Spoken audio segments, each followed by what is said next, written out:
नमस्कार, देश की बात में हाजिर है। पहले बात चुनावी राज्य उत्तर प्रदेश की। उत्तर प्रदेश में योगी मंत्री परिषद का विस्तार होने जा रहा है। केंद्रीय आला कमान ने इसके लिए हरी झंडी दे दी है। विधानसभा चुनावों के मद्देनजर जातीय समीकरण को साधा इस पर निशाना जा सकता है और 5 से 6 नए मंत्री बन सकते हैं। अभी 53 मंत्री हैं, अधिकतम 60 हो सकते हैं। और आइए सीधे चलते इस समय अपने सहयोगी अखिलेश शर्मा के पास, जो ये जानकारी हमें दे रहे हैं। अखिलेश, क्या और डिटेल्स मिली हैं? वाकई में कुछ ही महीनों में चुनाव है और जो ये मंत्रिमंडल विस्तार होगा बहुत अहम होगा। कल ही योगी यहाँ पे दिल्ली में गृह मंत्री और जेपी नड्डा बीजेपी अध्यक्ष से मुलाकात की है। अपने यहाँ पे काफी मायने उस मुलाकात के आने। बिल्कुल लंबी मुलाकात थी, 3.5 घंटे तक ये बैठक चली है, जिसमें योगी आदित्यनाथ, अमित शाह, स्वतंत्र देव सिंह और सुनील बंसल मौजूद थे। अमित शाह ने दरअसल यूपी चुनाव की कमान पूरी तरह से अपने हाथ में ले ली है। वही इसके सर्वे सर्वा होंगे, वही देखभाल करेंगे, देखेंगे कि किस तरह से पार्टी सत्ता में वापसी करे। और जो हमें जानकारी मिली है कि जो लंबे समय से लटका पड़ा था योगी मंत्री परिषद का विस्तार, उसको हरी झंडी दे दी गई है। बताया गया कि 5 से 6 नए मंत्री जल्दी ही बनाए जा सकते हैं और इसमें 4 जो MLC का मनोनयन होना है उनके नामों को भी हरी झंडी दे दी गई है। जितिन प्रसाद, जो कि कांग्रेस से बीजेपी में आए हैं, वो मंत्री बनने के प्रमुख दावेदार हैं। संजय निषाद, जो कि सहयोगी पार्टी के नेता है, वो लंबे समय से दबाव बना रहे हैं, उनका भी मनोनयन और मंत्री पद पक्का माना जा रहा है। इसके अलावा AK शर्मा, जो PM मोदी के खासम खास माने जाते हैं, वो MLC बन चुके हैं, उन्हें मंत्री बनाने की बात है। लक्ष्मीकांत वाजपेयी, जो कि बीजेपी का एक बड़ा ब्राह्मण चेहरा है पश्चिमी उत्तर प्रदेश का, वो लंबे समय से हाशिए पर हैं, उन्हें MLC बनाकर मंत्री बनाने की बात की जा रही है। इसके अलावा सोनकर, विद्यासागर सोनकर, जो कि अनुसूचित जाति से आते हैं, बीजेपी के वरिष्ठ नेताओं में से शामिल हैं, उनको भी MLC बना करके मंत्री बनाया जा सकता है। तो ये इस तरह से 5 से 6 नए मंत्री बन सकते हैं। और ये भी जानकारी मिली है निधि कि जो मौजूदा मंत्री हैं उनमें से किसी के साथ भी कोई छेड़छाड़ नहीं होगी, यानी कि ना तो किसी का मंत्रालय बदला जाएगा, ना ही किसी को हटाया जाएगा, ताकि एन चुनाव के वक्त किसी की नाराजगी ना लेनी पड़े। तो ये भी एक कारण है कि किस तरह जातिगत समीकरण जो है उनको साधा जाए। और बीजेपी हम देख रहे हैं लंबे समय से यही कोशिश कर रही है, वो चाहे जनादेश यात्रा हो या फिर OBC मंत्रियों को शामिल करने की बात हो या फिर OBC बिल की बात हो। बीजेपी एक के बाद एक संदेश दे रही थी। ये कोशिश होगी इस कवायद के जरिए कि जो गैर यादव OBC हैं वहां पर यूपी में उनको साधा जा सके। बहुत बहुत धन्यवाद अखिलेश जानकारी के लिए। और वाकई में इस बात का इंतजार रहेगा कि जो मुख्यमंत्री योगी आदित्यनाथ जो केंद्र की तरफ से सुझाव गए हैं उनको मानेंगे कि नहीं, जो नेता कांग्रेस छोड़ के गए हैं उनको एडजस्ट करेंगे कि नहीं। तो तमाम सवाल है और दिलचस्पी बनी रहेगी कि उत्तर प्रदेश में किस तरह से अब जो नया कैबिनेट परिषद का विस्तार होगा वो स्वरूप लेगा। बहरहाल, देश की बात में अब आगे बढ़ते हैं। बात अब अफगानिस्तान की करते हैं। अफगानिस्तान में तालिबान ने कब्जा किया हो, लेकिन दुनिया भर में इसको लेकर चिंता बनी हुई है। हमारे देश में एक तरफ फंसे हुए भारतीयों को वापस लाने की कोशिशें चल रही हैं, तो दूसरी तरफ चुनावी राज्यों में राजनीतिक बयानबाजी भी बढ़ रही है, जिससे वोटरों के ध्रुवीकरण की चिंताएं बढ़ रही हैं। बहरहाल, अफगानिस्तान से खबर यह है कि तालिबान अफगानिस्तान में जो भारतीय कॉन्सुलेट में पहुंचा था, कंधार और हेरात में बंद भारतीय कॉन्सुलेट में ये तालिबानी पहुंचे। वे अपने साथ कंधार कॉन्सुलेट में रखे गए दस्तावेज ले गए हैं, साथ ही दोनों कॉन्सुलेट में खड़े वाहनों को भी ले गए, बताया गया। जानकारी ये भी है कि कंधार हेरात में कुछ अफगानिस्तानियों के घर तलाशी भी हुई है, साथ ही विदेशी एजेंसियों में काम कर रहे अफगानियों की तलाशी भी ली गई है।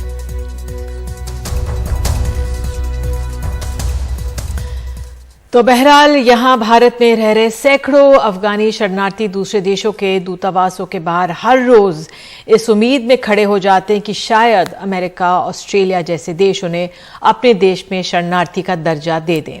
इनमें से कुछ वो अफगान महिलाएं हैं जिनके पति अफगानिस्तान में फौज में थे और या तो तालिबान ने उन्हें मार दिया। आइए देखते हैं पहले ये रिपोर्ट। 52 साल की जरगुना बारिश में भीगती हुई पैदल एक दूतावास से दूसरे दूतावास जा रही। जरगुना के पति अफगानिस्तान के राष्ट्रपति भवन में काम करते थे। उन्हें 5 महीने पहले तालिबान ने गोली मार दी। जरगुना ने किसी तरह भारत में शरण ली, लेकिन UNHCR कार्ड न होने के कारण जरगुना को भारत में दूसरे शरणार्थियों की तरह सुविधाएं नहीं मिल पा रही। UNHCR कार्ड बनाने के लिए जरगुना को 2 साल बाद का अपॉइंटमेंट मिला है। वो प्रेसिडेंट होम में काम करते थे, तो उनको काम से निकलते 4-5 बजे के करीब उनको इनके घर के पास ही मारा है। कब? 4-5 महीने पहले। 5 महीने पहले? जी जी। काबुल में? जी जी, काबुल में। यूएनसीआर कार्ड नहीं मिल रहा है क्या? अभी इनको इंटरव्यू के लिए 2 साल का टाइम दिया हुआ है। 2 साल बाद इनका इंटरव्यू होना है। और ये लोग अभी जैसे कि इनका फाइनेंशियली दिक्कत हो रही है, इन्होंने अपने घरों को अफगानिस्तान में किराए पे दिया था। अब जैसे तालिबान का टाइम आ गया तो अब वहाँ पे ये इनके घरों को तो वो हड़प लेंगे, तो ये खाएंगे पिएंगे क्या? 35 साल की शहनाज 2 महीने पहले अपने परिवार के साथ भारत आई थी। शहनाज के पति अफगानिस्तान पुलिस में थे। 2 महीने पहले वो कांधार तालिबान से लड़ने गए थे, तब से लापता है। शहनाज का भी यूएनएचसीआर कार्ड नहीं बना है, तो उनका यहाँ अपने बच्चों को पढ़ाना भी मुश्किल है। शहनाज न भारत में काम कर सकती हैं और न ही बाहर किसी और देश जा सकती हैं। मेरा पति गायब है। तो आपका पति गायब है? हाँ। क्या पुलिस में थे? हाँ, पुलिस में थे। पोस्टेड थे? उर्जगान थे। उर्जगान में थे? हाँ। तो आप यहाँ कब आई थी? या तो 2 महीने हुए, 2-3 महीने हुए हैं। हाँ। अभी पता नहीं चल पा रहा, उनका फोन नहीं आ रहा है, अभी फोन नहीं नहीं, सब बंद है। अच्छा, आपको डर लग रहा है यहाँ पे? बहुत डर लगता है।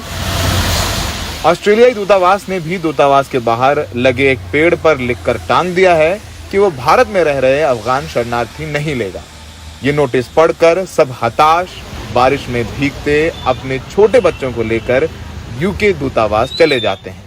दरअसल यूएनएचसीआर कार्ड संयुक्त राष्ट्र द्वारा दूसरे देशों में रह रहे शरणार्थियों को दिया जाता है, जिससे उन्हें उस देश के संसाधनों और योजनाओं में भागीदारी मिलती है। हर रोज सड़क पर सैकड़ों अफगानी रिफ्यूजी इस उम्मीद में निकलते हैं कि किसी एम्बेसी में उनकी सुनवाई हो जाए, ऑस्ट्रेलिया सरकार या फिर ब्रिटेन सरकार इन्हें अपने देश बुलाकर रिफ्यूजी स्टेटस दे दे। वाकई में तस्वीरें मार्मिक हैं। छोटे छोटे बच्चे हैं, बारिश हो रही है, लेकिन फिर भी एक उम्मीद में कि इनकी सुनवाई हो जाएगी, ये अफगानी रिफ्यूजीज यहाँ पर डटे हुए हैं भारी बारिश में भी। सहयोगी अशोक महाले के साथ नई दिल्ली में Saurabh Shukla, NDTV India. –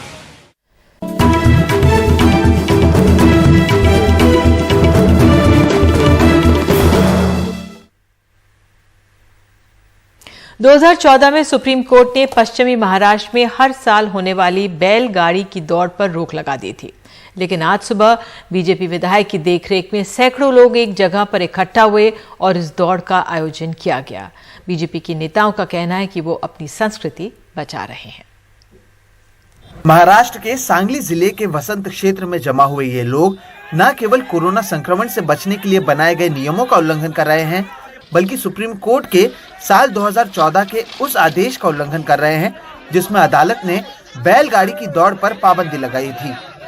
BJP विधायक गोपीचंद पडलकर ने पहले ही 20 अगस्त को इस दौड़ के आयोजन की घोषणा की थी। बड़े पैमाने पर जब पुलिस मौके पर पहुंची तो पता चला कि आयोजकों ने मुख्य स्थल से कुछ किलोमीटर दूर भोर में ही इसका आयोजन किया और कई लोग इसमें शामिल भी हुए। अब बीजेपी का कहना है कि अगर इसे करने से रोका गया तो मुंबई में आकर वो प्रदर्शन करेंगे। राज्य सरकार की ओर से सुप्रीम कोर्ट में ये जल्द ही जल्द डेट लेके ये मामले में बैलगाड़ा शरीयत चालू होने के बारे में सरकार की ओर से कोई प्रयास होना चाहिए और मैं आपके माध्यम से ही मांग करता हूँ जल्द ही जल्द आप बैलगाड़ा शरीयत चालू कर दे जाए, वरना हम महात्मा ज्योतिबा फुले का जो जन्मगांव है कटगुन, वहां से बैलगाड़ा लेके मुंबई की ओर हम चलते आएंगे। पुलिस की ओर से पहले ही चेतावनी दी गई थी कि इस तरह का कोई आयोजन नहीं किया जाए। इलाके में धारा 144 को भी लागू किया गया था, लेकिन इसके बावजूद इसे आयोजित किया गया। अब प्रशासन कार्रवाई की बात कर रही है। मेरी पुलिस अधीक्षक से बात हुई है, इस मामले की जांच की जा रही है और इसके लिए जिम्मेदार लोगों के खिलाफ पुलिस प्रशासन की ओर से कार्रवाई की जाएगी। पिछले कुछ दिनों से बीजेपी की ओर से राज्य सरकार के कोरोना के चलते लगाए गए पाबंदियों का विरोध किया जा रहा है। राज्य में राजनीतिक रैलियों पर पाबंदी होने के बावजूद नारायण राणे रैली करते नजर आते हैं, तो वहीं राम कदम मंदिर नहीं खोले जाने का विरोध करते हैं। जाहिर है कि बीजेपी अब इन पाबंदियों को चुनावी मुद्दा बनाना चाहती है, लेकिन क्या कोरोना काल में नियमों की अनदेखी करते हुए ये करना सही है? सांगली से रॉबिन्सन डेविड के साथ मुंबई से Sohit Mishra, NDTV India.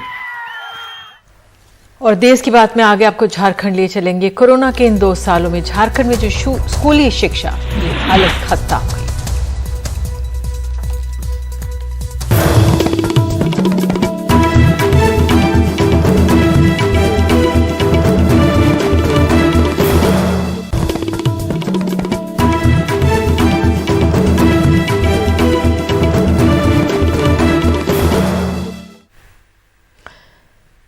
Corona ने स्कूली शिक्षा पर बड़ा प्रहार किया है। झारखंड में बड़ी कक्षाओं के लिए तो अब स्कूल खुल गए हैं, लेकिन छोटे बच्चों की पढ़ाई को बहुत भारी नुकसान हो रहा है।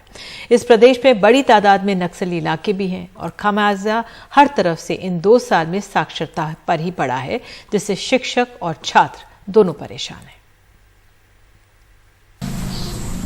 देश के सबसे गरीब राज्यों में से एक झारखंड के बंद स्कूल बच्चों की उम्मीदों पर भारी पड़ रहे हैं, खास तौर पर उनकी जो प्राइमरी और मिडिल स्कूलों में पढ़ते हैं। कोरोना की वजह से ये बच्चे तकरीबन 2 वर्षों से स्कूलों से दूर हैं और ऑनलाइन पढ़ाई ज्यादातर के लिए तकरीबन असंभव ही है। अर्थशास्त्री जॉन ड्रेस और रितिका खेड़ा ने झारखंड के 4 गाँव में घर घर जाकर हाल ही में एक सर्वे किया। उन्होंने 150 बच्चों से बात की, जिनमें से तकरीबन 75% एक भी शब्द नहीं पढ़ सके। इसे महामारी का ही असर कहा जाएगा, क्योंकि एनजीओ प्रथम की 2018 की एक रिपोर्ट के मुताबिक तब सरकारी स्कूलों में कक्षा 5 में पढ़ने वाले 30% बच्चे ही दूसरी क्लास के स्तर की पढ़ाई कर सकते थे। झारखंड की राजधानी रांची से 110 किलोमीटर पश्चिम में नक्सली असर वाले लातेहार जिले के कुटमू गांव में सरकारी स्कूल में पढ़ने वाला 12 साल का सुधीर कुमार अपनी 5वीं की किताब में बुनियादी शब्द भी नहीं पढ़ सका। ऑनलाइन पढ़ाई के लिए उसके घर में स्मार्टफोन नहीं है। उसे हाल में ही कक्षा 5 से 6 में प्रमोट किया गया है। पहले थी सुबह सुबह उठता था, नहा के स्कूल जाते थे, तो कोरोना नहीं, लॉकडाउन जब से लगा है तब से नहीं जा रहे हैं स्कूल। और पढ़ाई लिखाई कैसे होता है? पढ़ाई लिखाई का कैसे होगा, कुछ नहीं होता है पढ़ाई लिखाई। तुम अभी जो किताब पढ़ रहे थे सही से नहीं पहले पढ़ लेते थे? हाँ, पढ़ लेते थे पहले। 5 किलोमीटर दूर डुम्बी गांव में ऐसी ही कहानी नीता कुमारी से जुड़ी है, जिसको हाल में ही 7वीं कक्षा से 8वीं में भेजा गया है। क्या पढ़ रही हो?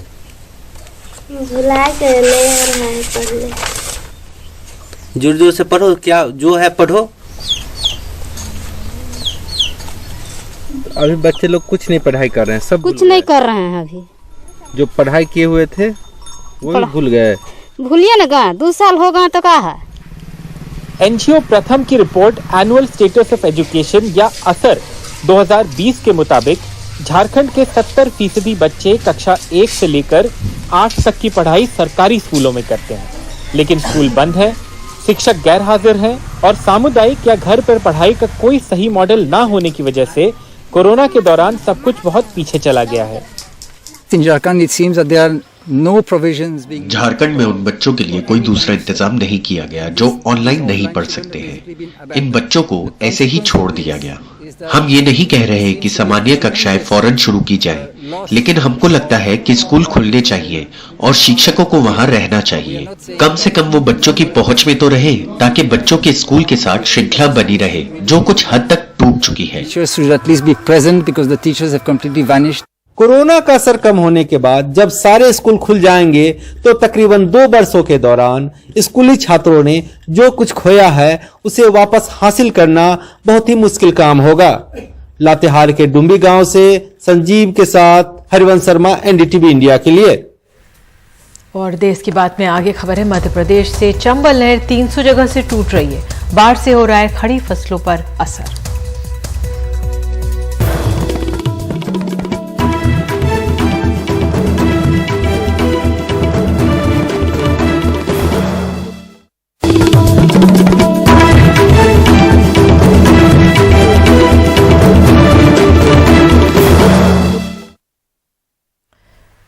और अब खबर है मध्य प्रदेश से। खरीफ के मौसम में आई बाढ़ का असर रबी में भी दिखने की आशंका है, खासकर ग्वालियर चंबल में, जहां चंबल कोटा बराज राजस्थान से मध्य प्रदेश के भिंड तक 15,000 किलोमीटर की लंबाई में फैली चंबल नहर में 300 से ज्यादा जगहों पर वो टूट गई है। खरीफ के मौसम में आई बाढ़ का कहर रबी में दिखने की आशंका है।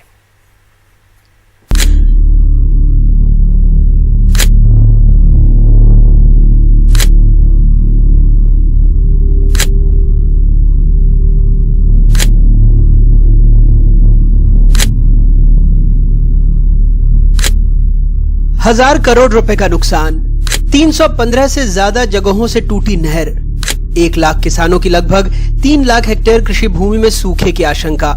1962 में कोटा बराज से मध्य प्रदेश के भिंड तक चंबल नहर का जाल बिछाया गया। राजस्थान में 125 किलोमीटर का सफर तय करने के बाद 400 किलोमीटर का सफर चंबल के भिंड, मुरैना, श्योपुर जिलों में ये नहर पूरा करती है। Chambal main canal Kota barrage से सबलगढ़ तक लगभग 300 किलोमीटर चलकर अम्बाह ब्रांच कैनाल व मुरैना ब्रांच कैनाल में बढ़ जाती है, जिससे रबी में गेहूं, सरसों, चना, दलहनों की सिंचाई होती है, जो इस बार मुश्किल है। नहर टूट गई हमारी और मकान भी बह गए साहब, और बहुत नुकसान फसल में भी हो गया हमारा। पानी नहीं आया तो सिंचाई नहीं होगी हमारी। नहर फूट गई और हम फसल कैसे करांगे, सरसों कैसे करांगे और क्या खाएंगे हम। माँ कहता ना कभी फसल नहीं होगी तो हम क्या खाएंगे। तो कितनी जगह टूट गई है ऐसी? जब बहुत जगह टूट गई। परेशानी तो पूरी हुई। अब फसलों में पानी कैसे लगेगा, टूटी डली है तो पानी नहीं आएगा, निकलेगा, खेतों बर्बाद होंगे। गेहूं सरसों होगी, उनमें नुकसान होगा। लगभग 58 साल पुरानी चंबल मुख्य नहर की मुरैना, श्योपुर जिलों के 150 किलोमीटर से अधिक के इलाके में 300 से ज्यादा जगहों पर दीवारें टूट गई हैं, जिससे पानी पहुंचाना संभव नहीं होगा। सिंचाई विभाग का भी कहना है कि इसे ठीक करने में 2 महीने से ज्यादा का वक्त लग सकता है। पार्वती एक्वाडक्ट से लेकर के हमारी सबलगढ़ तक जो है ना सीआरएमसी में ही ज्यादा करीबन 100-150 जगह जो है ना नुकसान हुआ है।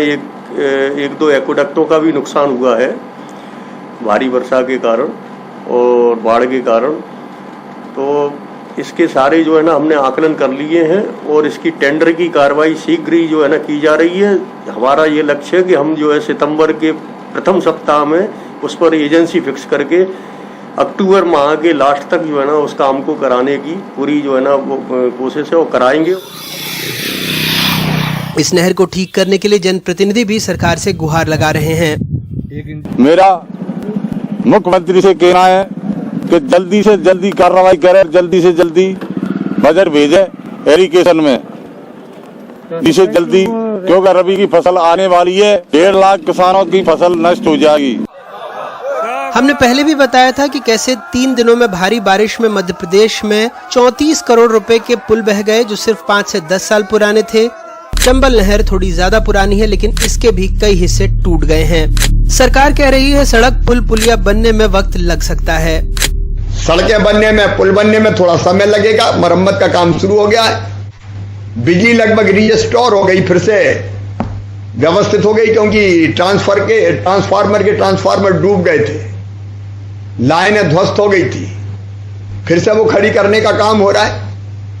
तो बाकी जो इंफ्रास्ट्रक्चर खराब हुआ है उसको भी तेजी से बनाने का काम करेंगे।